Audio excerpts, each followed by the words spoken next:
Hello दोस्तों, स्वागत है आपका संकल्प स्टडी पॉइंट में। तो दोस्तों, हमने इससे पहले जनगणना 2011 के अनुसार उत्तराखंड में निवास करने वाली अनुसूचित जाति और अनुसूचित जनजाति के बारे में डिस्कस करा था।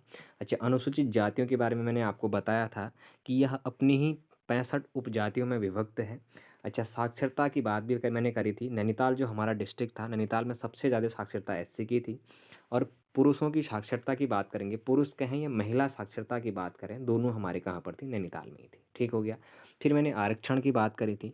आरक्षण हमारा जो, अगर लोकसभा के लिए कहेंगे तो लोकसभा के लिए एक सीट हमारी क्या थी, आरक्षित थी, जो अल्मोड़ा से थी। मैंने कहा था अल्मोड़ा जो हमारी आरक्षित सीट है, उस आरक्षित सीट से हमारे अजय टमटा जी वहाँ से कौन है, हमारे सांसद हैं। अब उसके बाद मैंने कहा था कि राज्य में जो विधानसभा है, विधानसभा में एससी के लिए 13 सीटें हैं। अच्छा ठीक है, कितनी सीटें बताई थी मैंने इसमें 13 सीटें बताई थी। अच्छा, जो ये 13 सीटें हैं हमारी, इन 13 सीटों में मैंने आपको बताया भी था कि कौन सी सीट कहाँ से है करके। ठीक है। उसके बाद मैंने कहा था जो एससी है, एससी के लिए जो हमने क्या करी थी, आरक्षण की व्यवस्था जो बताई थी, वो कितने में बताई थी हमने, 19% बताई थी। अच्छा, कब से बताई गई थी, तो ये हमारा जो राजकीय जो क्षेत्र थे, या फिर राजकीय मैंने जो सेवाएं कहा था, शिक्षण संस्थाएं कहा था, या फिर जो सार्वजनिक उद्यम वगैरह हैं, जो निगमों हैं, उनमें मैंने कहा था जुलाई 2001 से। कब से कहा था, जुलाई 2001 से मैंने कहा था कि आरक्षण की व्यवस्था करी गई थी। अच्छा ठीक है, हमने अनुसूचित जाति की बात करी। अच्छा, अब बात करेंगे हम किसकी, अनुसूचित जनजाति की। ठीक हो गया। अच्छा, अनुसूचित जनजाति की बात करें। ठीक है, देखते हैं अनुसूचित जनजाति में जो आंकड़े हैं उनके बारे में आज डिस्कस करेंगे। ठीक हो गया। अच्छा देखिए, फिर बात करते हैं। देखो, उत्तराखंड में जनजातियों का दर्जा किन जातियों को दिया गया। ठीक है, अब जनजाति का दर्जा कहने का मतलब है एसटी का दर्जा।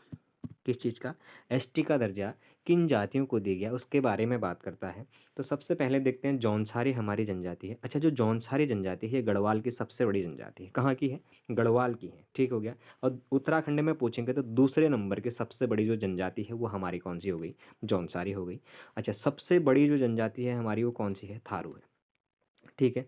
अगर पूरे उत्तराखंड की बात करेंगे तो सबसे बड़ी जो हमारी जनजाति है वो हमारी थारू जनजाति है। अच्छा, थारू लोग कहाँ निवास करते हैं, तो थारू लोग हमारे कहाँ करते हैं, यूएस नगर में निवास करते हैं। कहाँ पर निवास करते हैं, यूएस नगर में निवास करते हैं। ठीक हो गया। अच्छा, जौनसारी जो हमारे हैं, ये देहरादून के जो हमारा भाबर वाला एरिया है उस पर भी निवास करते हैं। उत्तरकाशी में भी ये लोग निवास करते हैं। ठीक हो गया। और थारू मैंने कहाँ बताए, ये हमारे उधम सिंह नगर में निवास करते हैं। ठीक हो गया। अच्छा, उसके बाद देखते हैं जो हमारे ये थारू हैं, ये कुमाऊं के सबसे बड़ा तो है ही है, सबसे बड़ा जनजातीय समुदाय तो है कुमाऊं का। उसी के साथ साथ उत्तराखंड का भी सबसे बड़ा जनजातीय समुदाय कौन सा हो गया, हमारा ये थारू हो गया। ठीक है। फिर उसके बाद बात करते हैं भोटियाओं की। अच्छा, भोटिया लोग कहाँ पर रहते हैं, तो भोटिया लोग हमारे अधिकतर पिथौरागढ़ में रहते हैं। अस्कोट, धारचूला, मुनस्यारी में इनका अधिकतर निवास पाया जाता है। उसके बाद जो बोक्सा लोग थे हमारे, ठीक हो गया। अच्छा, ये बोक्सा लोग भी हमारे यूएस नगर में ही ज़्यादा मिलते हैं, यानी कि उधम सिंह नगर में ज़्यादा मिलते हैं। अच्छा, राजी जनजाति की बात करेंगे तो जो ये हमारी राजी जनजाति है, ये भी कहाँ पर पाई जाती है हमारी, ये भी पिथौरागढ़ में ज़्यादा देखने को मिलती है। ठीक हो गया। अच्छा, इसके बाद फिर बात करते हैं। अच्छा, जब ये हमारे जौनसारी, थारू, भोटिया, बोक्सा और राजी जनजाति बनाई गई, तो इनको जनजाति का दर्जा कब दिया गया ना। अब जनजाति का दर्जा भी इनको दिया गया होगा। तो देखिए दोस्तों, सबसे पहले क्या करा गया, इनको जनजाति का दर्जा देने से पहले एक लोकर समिति बनाई गई। कौन सी बनाई गई, एक लोकर समिति बनाई गई। अच्छा, ये लोकर समिति बनी कब, ये 1965 में बनी। कब बनी, 1965 में बनी लोकर समिति।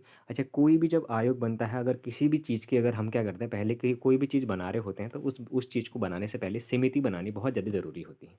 ठीक हो गया। उसी के समिति के आधार पर किसी भी चीज़ को दर्जा दिया जाता है। उसी तरीके से जो हमारी जनजाति थी, इसी जनजाति को भी हमारे किसके तहत दिया गया था, ये लोकर एक समिति बनी थी।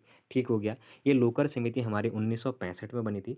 और 1967 में, कितने में, 1967 में इसको क्या दिया गया, जनजाति का दर्जा दे दिया गया। किसको, इन 5 जातियों को। ठीक हो गया। अच्छा, इसमें एक क्वेश्चन और बनता है। अच्छा, जो राजी हमारी जो जनजाति है, इसको बनरौत भी कहा जाता है। इसको क्या कहा जाता है हमारा, इसको बनरौत भी कहा जाता है। अच्छा, इसको बनरौत जनजाति कब कहा गया, ये भी पूछता है। ठीक हो गया। अच्छा, बनरौत में बोक्सा को भी बनरौत कहा जाता है। अच्छा, तो इसको जो हमारे थे, जो हमारे राज्य और जो हमारी बोक्सा जनजाति थे, ठीक हो गया, इनको क्या कहा जाता है, हमारा बनरौत भी कहा जाता है। ठीक हो गया। अच्छा, बनरौत का मतलब ये है, ये वनों में निवास करने वाले। अच्छा, भूटियाओं को भी हमारे बनरौत कहा जाता है। अच्छा, एक क्वेश्चन इसमें बहुत ज़्यादा इंपॉर्टेंट बन जाता है, जो हमारा राज्य और जो हमारे बोक्सा थे, अब इनमें से देखिए, अब इसको आदिम जनजाति का दर्जा कब दिया गया, समझ रहे हो? आदिम का मतलब समझ रहे हो? आदि मानव से जिसका मतलब है। तो आदिम जनजाति का दर्जा कब दिया गया? तो देखिए, सबसे बड़ी बात 1975 में कहता है, ठीक हो गया? 1975 में क्या दिया गया था राज्य को? जनजाति का दर्जा दिया गया, यानी कि आदिम जाति का दर्जा दिया गया। अच्छा, बोक्सा को कब दिया गया था? अगर आप और किताबों के हिसाब से देखेंगे 1981 भी है, ठीक है, लेकिन विंसर ईयर बुक के अनुसार देखेंगे तो 1975 है, ठीक हो गया। अब आयोग विंसर ईयर बुक को ही क्या मानता है? ऑथेंटिक बुक के अनुसार मानता है, तो हम 1975 में इन दोनों ही को कह देता है, ठीक हो गया। इन दोनों को ही 1975 में किन्हीं किन्हीं किताबों में यहाँ पे 1985 भी दिया गया है और किसी किताबों में 1981 भी दिया गया है, लेकिन अगर हम देखेंगे तो 1975 को ही देखेंगे, क्योंकि विंसरियन बुक में हमारा कितना है? 1975 ही है, ठीक हो गया। अच्छा ठीक है, अब बात करते हैं उसके बाद। अच्छा देखिए, फिर कहता है राज्य में सर्वाधिक जनसंख्या वाली जनजाति कौन सी है? थोड़ी देर पहले मैंने डिस्कस करा था कि राज्य में जो सर्वाधिक हमारी क्या है, जनसंख्या वाली जो जनजाति है वो थारू है। मैंने आप लोगों को कहा था कि जो थारू लोग हैं हमारी, ये कहाँ निवास करते हैं? उधम सिंह नगर में निवास करते हैं। अच्छा, राज्य में सबसे कम जनसंख्या वाली अगर बोलेंगे तो ये कौन सी होगी? हमारे राज्य हो गया। अच्छा, राज्य लोग कहाँ रहते हैं? राज्य लोग हमारे पिथौरागढ़ में रहते हैं, ठीक हो गया। अच्छा, एक चीज़ और ध्यान दीजिएगा, राज्य में सर्वाधिक जनजाति आबादी वाला जिला कौन सा है? अच्छा, सर्वाधिक जनजाति आबादी कहने का मतलब है कि इस जिले में सर्वाधिक जनजाति जो लोग हैं हमारी वो रहते हैं, तो ये हमारे उधम सिंह नगर में रहते हैं। अच्छा, कितने रहते हैं उसके बारे में डिस्कस करते हैं। अच्छा, कितने रहते हैं? तो ये हमारे कितने रहते हैं? ये हमारे रहते हैं 12,03,037 लोग रहते हैं। कितने रहते हैं? 12,03,037 लोग हमारे उधम सिंह नगर में रहते हैं। उसके बाद देखिए, राज्य में न्यूनतम जनजाति आबादी वाला जिला कहेंगे तो ये रुद्रप्रयाग है। अच्छा, रुद्रप्रयाग में कितने जनजाति रहते हैं? तो रुद्रप्रयाग में जो हमारे हैं वो मात्र 386 जनजाति यहाँ पर निवास करती है, ठीक हो गया। अच्छा, फिर बात करते हैं सर्वाधिक जनजाति जनसंख्या वाले जिले अवरोही क्रम। अब अवरोही क्रम क्या होता है? घटता हुआ क्रम, समझ रहे हो? घटता हुआ क्रम कौन सा होता है? हमारा अवरोही क्रम हो गया। अच्छा, कौन कौन से उसके अंतर्गत आते हैं? सबसे पहले कौन आ गया? हमारा उधम सिंह नगर आ गया। उधम सिंह नगर के बाद हमारा देहरादून आ गया। देहरादून के बाद पिथौरागढ़ आ गया, और पिथौरागढ़ के बाद चमोली, और चमोली के बाद कौन सा आ गया? हमारा नैनीताल आ गया, ठीक हो गया। अच्छा ठीक है, कौन कौन से ज़िलों की बात करी थी हमने? मैंने कहा था जो हमारे ज़िले थे वो ज़िले कौन कौन से थे, एक बार दोबारा से फिर से देख लेते हैं। अवरोही क्रम वाले, ठीक हो गया। उधम सिंह नगर हो गया, ठीक है। उधम सिंह नगर के बाद देहरादून हो गया, देहरादून के बाद पिथौरागढ़ हो गया, पिथौरागढ़ के बाद चमोली, चमोली के बाद नैनीताल। ये हमारा अवरोही क्रम हो गया। अच्छा, अब कहेंगे कि सबसे कम जनजाति आबादी वाले ज़िले आरोही क्रम में, समझ रहे हो? बढ़ते क्रम में, कहने का मतलब बढ़ता क्रम बोले तो आरोही क्रम, ठीक हो गया। अच्छा, सबसे कम किस में है? रुद्रप्रयाग में है। मैंने थोड़ी देर पहले बताया था रुद्रप्रयाग में हमारे 386 हैं। कितने हैं? 386 हैं। अच्छा, रुद्रप्रयाग हो गया। रुद्रप्रयाग के बाद हमारा टिहरी हो गया। टिहरी के बाद हमारा टिहरी गढ़वाल के बाद हमारा अल्मोड़ा हो गया। अल्मोड़ा के बाद चंपावत, और चंपावत के बाद हमारा कौन सा है? बागेश्वर हो गया, ठीक है। अच्छा, अगर क्वेश्चन इस तरीके से पूछेगा कि सर्वाधिक अनुसूचित जनजाति वाला जिला प्रतिशत के आधार पर, समझ रहे हो? अच्छा, प्रतिशत के आधार पर कहें या फिर जनसंख्या के आधार पर कहें, सबसे ज़्यादा कहाँ पर है? हमारे उधम सिंह नगर में ही है। कहाँ पर है? उधम सिंह नगर में है। अच्छा, उधम सिंह नगर में कितने प्रतिशत हमारी जनजाति निवास करती है? तो यहाँ पर हमारे 7.46% लोग क्या करते हैं? निवास करते हैं, ठीक हो गया। अच्छा ठीक है, इसके बाद फिर देखते हैं। अच्छा, फिर देखिए, अच्छा न्यूनतम अनुसूचित जनजाति वाला जिला प्रतिशत के आधार पर। अच्छा, सर्वाधिक में कौन था? सर्वाधिक में उधम सिंह नगर था। अच्छा, न्यूनतम की बात करेगा तो न्यूनतम में कौन सा हो गया? हमारा टिहरी हो गया। न्यूनतम में कौन सा हो गया? हमारा टिहरी हो गया। अब क्वेश्चन दो टाइप से है, ध्यान देना।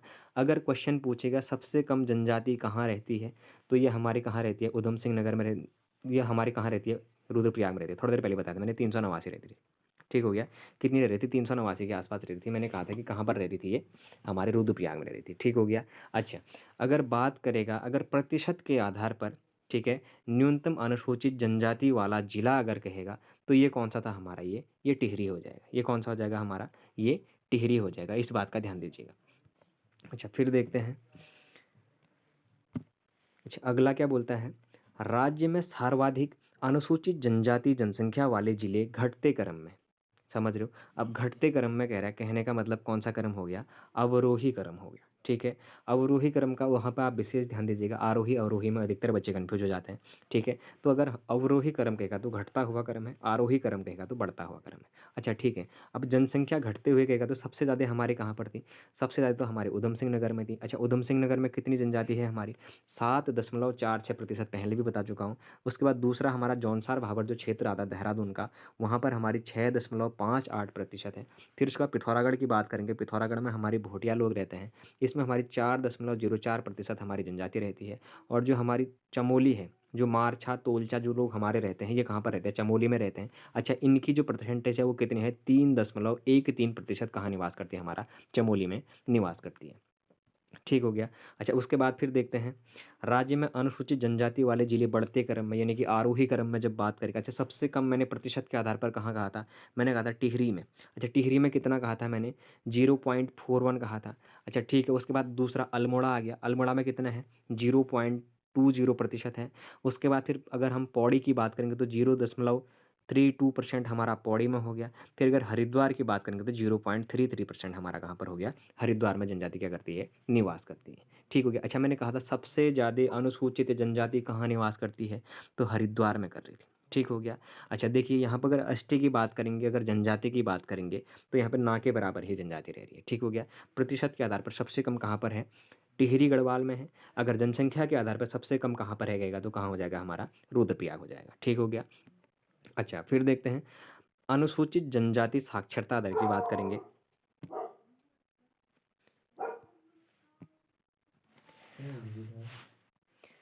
अच्छा, हमने बात करी कि अनुसूचित जनजाति की जो साक्षरता दर है वो कितनी है? तो जो हमारी अनुसूचित जनजाति है उसकी जो साक्षरता दर है हमारी वो कितनी है? वो हमारी 73.9% है। कितनी है? 73.9% इसकी क्या होगी? हमारी साक्षरता दर होगी किसकी? अनुसूचित जनजाति की। ठीक हो गया। अच्छा, बात करते हैं अनुसूचित जनजाति पुरुष साक्षरता दर की। तो हमारी अनुसूचित जनजाति की जो पुरुष साक्षरता दर है वो हमारी कितनी है? 83.8% है। अगर अनुसूचित जनजाति महिला साक्षरता दर की बात करेंगे तो ये हमारी कितनी है? ये हमारी 62.5% है। अच्छा देखते हैं जो हमारी अनुसूचित जनजाति वाला जो पुरुष साक्षरता दर में जो पहला स्थान है वो किस जिले का है? तो वो हमारा अल्मोड़ा जिले का है। अच्छा, अल्मोड़ा में कितने प्रतिशत यहाँ पे पुरुष साक्षरता दर है? तो ये हमारी कितनी है? 97.1% के यहाँ पे अनुसूचित जनजाति की क्या है? साक्षरता दर है। ठीक हो गया। अच्छा, उसके बाद देखते हैं सर्वाधिक एसटी महिला साक्षरता दर की बात करेंगे तो ये भी हमारा अल्मोड़ा में ही है। अच्छा ध्यान दीजिएगा, अगर एससी की बात करेगा पुरुषों और महिलाओं में नैनीताल पहला है। अगर एसटी में बात करेगा तो पुरुषों और महिलाओं में दोनों में अल्मोड़ा है। अच्छा, पुरुषों में कितना है इसका? 97.1% पुरुषों में है और 87.8% हमारा इसका कितने है? महिलाओं में। ठीक हो गया। अच्छा, मैंने दो चीज़ें और बताई थी। मैंने कहा राज्य विधानसभा में एसटी हेतु आरक्षित सीटें कही थी। आप लोगों ने ध्यान दिया होगा, जब मैंने 13 सीटें एससी की बताई थी तो उसी के साथ में मैंने आपको 2 सीट कौन सी बताई थी? एसटी की भी बताई। अच्छा, वो 2 सीटें कौन कौन सी थी? अच्छा, वो 2 सीटें कौन कौन सी थी उसके बारे में डिस्कस कर लेते हैं। ठीक हो गया। अच्छा, 2 सीटें, एक नानक मत्ता था। अच्छा, नानक मत्ता कहाँ पड़ता है? मैंने बताया था आपको यूएस नगर में पड़ता है। ठीक हो गया। दूसरा मैंने चक्राता की बात करी थी। चक्राता हमारा कहाँ पड़ता है? ये देहरादून में पड़ता है। मैंने इसके बारे में आप लोगों से डिस्कस किया था। ठीक हो गया। अच्छा, उसके बाद फिर बात करते हैं। अच्छा देखिएगा, उत्तराखंड सरकार द्वारा राजकीय सेवाओं, शिक्षण संस्थानों, सार्वजनिक उद्यमों एवं अनुसूचित जनजाति हेतु विशेष आरक्षण का प्रावधान करा गया था। अच्छा, कितना प्रतिशत आरक्षण इनको दिया गया? तो इनको 4% दिया गया। अच्छा, मैंने पिछले वीडियो में भी आप लोगों को बताया था। मैंने कहा था 19/4/14, इसको ध्यान रखिएगा, 19/4/14 कहा था। अच्छा, जो ये 19/4/14 था ये हमारा किसका था? ये हमारा SC ST और किसका था? ओबीसी का था। ठीक हो गया। SC ST और ओबीसी के लिए कितना आरक्षण है हमारा? 19/4/14 का मैंने आपको रेशियो बताया था, जिसमें से जो हमारा अनुसूचित जनजाति है उसके लिए जो विशेष आरक्षण की बात करी गई थी वो 4% की बात करी गई थी। ठीक हो गया। अच्छा, 4% में मैंने इसकी बात करी। अब देखिए 4% हुआ कब से उसके बारे में भी बात करते हैं। तो ये जो 4% हुआ था हमारा, ये कब हुआ? ये शासनादेश आया था। अच्छा देखिए, शासनादेश कहाँ पर था? एससी के लिए भी शासनादेश था।